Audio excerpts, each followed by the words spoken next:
दोन ठिकाणी प्रचाराची गरज नाही. ही ठिकाणे म्हणजे ठाणे आणि बारामती. संजय राऊत.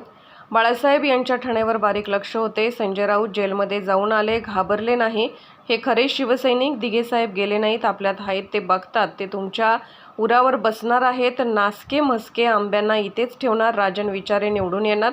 बाळासाहेब ठाकरे आणि ठाणेकरांचे नाते हे रांगत होते तेव्हा ठाण्यावर पहिला झेंडा विजयाचा फडकला होता. नरेंद्र मोदी यांच्या सहवासात गेल्यापासून खोत बोलणे आणि रेटून बोलणे शिकले आहेत. खरं म्हणजे आपल्या मुलाला ठाण्यातून उभं करायला हवं होतं.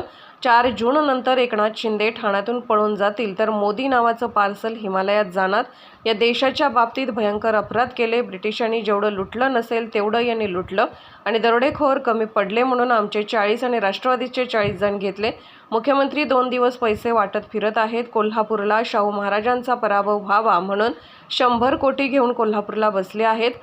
राजन, तू घाम गाळू नको. कार्यालयात बसलास तरी तुला भरघोस मतदान लोक करतील. नरेंद्र मोदी आणि अमित शहा महाराष्ट्र चालवणार. इतके वाईट दिवस महाराष्ट्रात आले नाहीत. छत्रपती शिवाजी महाराज यांच्यानंतर बाळासाहेब ठाकरे यांचं नाव आहे. त्यानंतर शरद पवार यांचं नाव आदराने घेतलं जातं. एकनाथ शिंदे हे प्रकरण 4 जूनला संपेल. हे कसले शिवसैनिक? यांच्यासारखे डरपोक लोक मी पाहिले नाहीत. हा निर्णय का बदलावा असे विचारले असता तुरुंगात जायची इच्छा नाही. तुम्ही काय असं क्रांतिकारक काय काम केलं की देशाची सत्ता तुम्हाला तुरुंगात पाठवत आहे? नरेंद्र मोदी जाणार तिथे हे कसे राहणार? 2014ला गॅस 400 रुपयाला होता, आज तो 1200 रुपयाला पोहोचला आहे. हीच यांची गॅरंटी. पांढऱ्या पायाचा माणूस हा या सत्तेवर आल्यापासून देशाचं वाटोळं झालं. जुगारी असतो, त्याचा शेवटचा डाव हा मंगळसूत्रावर असतो. मोदी हेच करतायत. तसेच नरेंद्र मोदींनी तुमच्या मंगळसूत्रावर हात घातला आहे. महिलांची मंगळसूत्र गहाण टाकली. दुसऱ्याचं मंगळसूत्राची उठाठेव का करतो? देशाचं संविधान बदलून रशियाप्रमाणे राज्य चालवायचं आहे. हेच या देशात करायचं आहे. याच्या विरोधात जे उभे राहतील त्यांना खोत तुरुंगात टाकण्याचं काम ते करत आहेत. 400 पार काय 150 पण पार करू शकत नाही. 320 आमच्या जागा येणार आणि मग इंडिया आघाडी सत्तेवर येणार. ईडीच्या अधिकाऱ्याला मी तोंडावरच सांगितलं, गलत आदमी से पंगा लिया आहे. आनंद दिघे म्हणाले होते, गद्दारांना क्षमा नाही. हाच विचार 4 जून नंतर मार्गी लावायचा आहे. ठाण्यामध्ये प्रश्नच येत नाही शिवसेनेचा प्रचार करायचा. मगाशी कोणीतरी उल्लेख केला, हे जे तोतया मुख्यमंत्री आहेत त्यांना तोतया म्हटलं पाहिजे, कारण खरं म्हणजे सुप्रीम कोर्टानं त्यांच्या पार्श्वभागावर कधीच लाथ मारलेली आहे. ते घटनाबाह्य मुख्यमंत्री आहेत. ते कालही सांगत होते कुठेतरी की माझी शिवसेना खरी. मला आठवत आहे बाळासाहेब ठाकरेंचं आणि शिवसेनेचं नातं काय आहे, ठाणेकरांचं नातं काय आहे ते.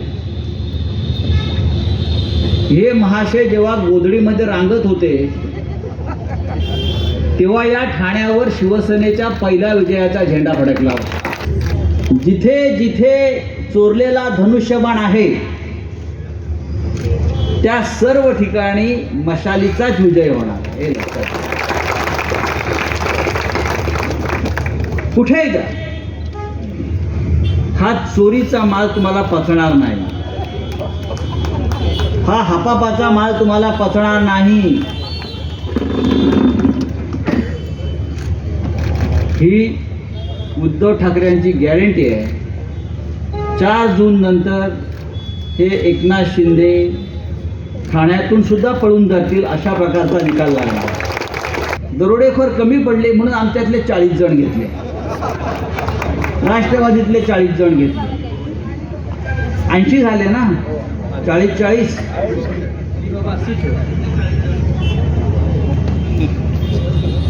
या महाराष्ट्रातलं चित्र बदलत आहे आणि 4 जून नंतर तुम्हाला दिसेल की या राज्याचा खरा नेता कोण आणि शिवसेना खरी कोणती ही जनता सांगेल. 2 दिवस मी शोधतोय मुख्यमंत्री कुठे आहेत. तुम्हाला माहिती आहे मुख्यमंत्री कुठे आहेत? पैसे वाटत फिरतायत चोरलेला धनुष्य विजयी करण्यासाठी. पैसे वाटत फिरतायत. कोल्हापूरला शाहू महाराजांचा पराभव व्हावा. आमच्या राजन तेवढा घाम गाळू नकोस. तू नुसता बसून राहिला शाखेत तरी लोक तुमच्या पारड्यामध्ये भरभरून मतदान देणार आहेत. लोक वाट बघतायत. फक्त शिवसैनिक नाही तर महाराष्ट्राची जनता वाट बघते आहे. कधी तो दिवस येतोय बटन दाबण्याचा आणि यांना गाडण्याचा. त्यांचं इतिहासातून नामोनिशाण संपणार. नरेंद्र मोदी आणि अमित शहा महाराष्ट्र चालवणार काय? एवढे वाईट दिवस महाराष्ट्रावर आलेले नाहीत अजून. काल काहीतरी मुलाखत दिली की माननीय उद्धव साहेबांनी दिघे साहेबांच्या मृत्यूनंतर दिघे साहेबांच्या इस्टेटीची चौकशी केली. दिघे साहेबांची इस्टेट असून काय असणार? आपण बोललात काय इस्टेट दिघे साहेबांची आहे. दिघे साहेबांची जी एकमेव इस्टेट होती तीच यांनी हडप केली. आनंद आश्रम दिघे साहेबांची एकमेव इस्टेट आनंद आश्रम. जसं आमचं सगळ्यांचं एक मातोश्री आहे तसं ठाण्यामध्ये दिघे साहेबांच्या नावानं एक आनंद आश्रम. काय केलं या 10 वर्षात मोदींनी? मला सांगा ना तुम्ही. या देशासाठी, या महाराष्ट्रासाठी, या जनतेसाठी काय केलं? 2014 साली महिला वर्ग मोठ्या प्रमाणात बसल्या ज्योतिताई म्हणून एकच उदाहरण देतो. 2014 साली सत्तेवर आली तेव्हा गॅस 400 रुपयाला होता. आज 1200-1300 रुपयाला आहे ना. हे मोदीचं कर्तृत्व. आणि मोदी देशाचा विकास करायला निघाला आहे. गॅरंटी 2 कोटी लोकांना नोकऱ्या देणार होता प्रत्येक वर्षी. 2 कोटी. कोणाला मिळाल्या नोकऱ्या? अमित शहाच्या पोराला मिळाली नोकरी. क्रिकेट बोर्डाचा चेअरमन केला. मला एकदा विचारलं अमित शहाच्या पोराचा का क्रिकेटचा संबंध मला आहे ना. त्यांनी सचिन तेंडुलकरला क्रिकेट शिकवले. सचिन तेंडुलकरने ज्या 100 सेंचुऱ्या मारलेल्या आहेत ना त्या अमित शहाच्या मुलानं त्याला बॅट धरायला शिकवली.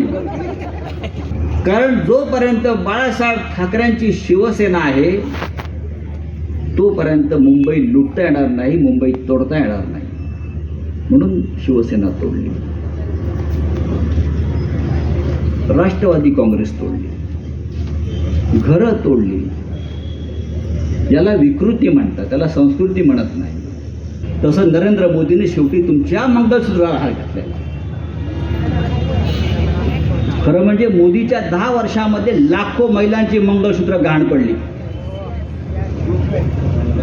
नोटबंदीच्या काळामध्ये, या मोदींनी लादलेल्या नोटबंदीच्या काळामध्ये हजारो आमच्या भगिनींनी, मातांनी आपलं मंगळसूत्र गहाण ठेवून आपलं घर चालवलं. लॉकडाऊनच्या काळामध्ये कारखाने बंद, उद्योग बंद, मुलं घरी आहेत. अनेक महिलांनी आपलं मंगळसूत्र या तळतळाट करत मोदीच्या नावानं गहाण ठेवलं, विकलं. अनेक आजही असंख्य आमचे जवान काश्मीरच्या सीमेवर मृत होत आहेत, बलिदान होत आहेत. त्यांचे मंगळसूत्र या मोदीमुळे जात आहे. हुकुमशाही वृत्तीचा प्रधानमंत्री देशाला कधी लावला नव्हता.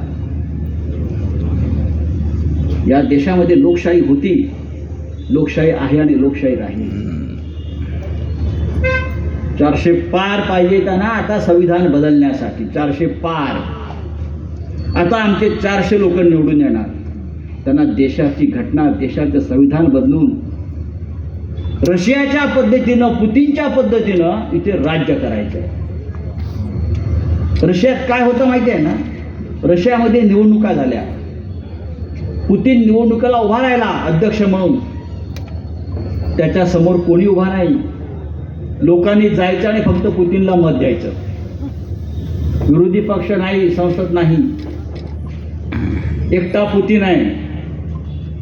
लोकांनी फक्त जाऊन पुतीनलाच मत द्यायचं आणि मग पुतीन जाहीर करणार मी प्रचंड मतानं लोकशाही मार्गाने निवडून आलो.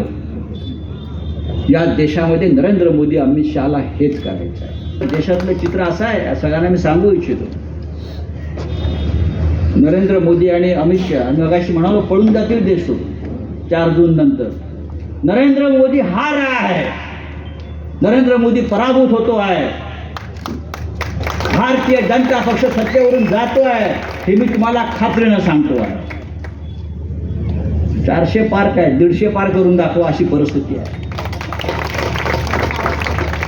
400 पार तुमच्या बापाची लोकशाही आहे का? तुम्ही सांगा तो आकडा का मटका लावताय का? 400 पार नाही, तुम्ही 150 पार सुद्धा होत नाही. आणि इंडिया आघाडी किमान 320 जागा जिंकून या देशामध्ये सत्तेवर येत आहे. हे सत्य मी तुम्हाला सांगण्यासाठी आलेलो आहे. आणि या महाराष्ट्राच्या नादाला लागाल तर पंगा काय असतो हे तुम्हाला 4 जूनला दाखवल्याशिवाय राहणार नाही. मी ठाणेकरांना एवढंच आवाहन करीन की राजन विचारे यांच्या पारड्यामध्ये एवढी मतं टाका, एवढी मतं टाका, एवढी मतं टाका कि जैसे दुबे जी आपने कहा कि बीपी हाई हो जाएगा और ये टूट जाएगा. गद्दारांना ही शासन असायला पाहिजे. आनंद दिघे म्हणाले होते गद्दारांना माफी नाही. राजन बरोबर ना? गद्दारांना माफी नाही हे आनंद दिघ्यांचे शब्द आहेत. हे काय आमचं वय तुरुंगात जायचं नाही म्हणाले. म्हणजे तुम्हाला तुरुंगात जायला मला भीती वाटते. आता काय मी तुरुंगात जाऊ शकत नाही. हे अयोध्येत रामाच्या साक्षीनं ज्या रामाच्या प्राणप्रतिष्ठेला पोचले होते नरेंद्र मोदी बरोबर, त्या अयोध्येत हा संवाद त्यांचा आणि माझा आहे. काहीतरी करा. म्हटलं काय करायचं? आपण मोदी बरोबर जायला पाहिजे.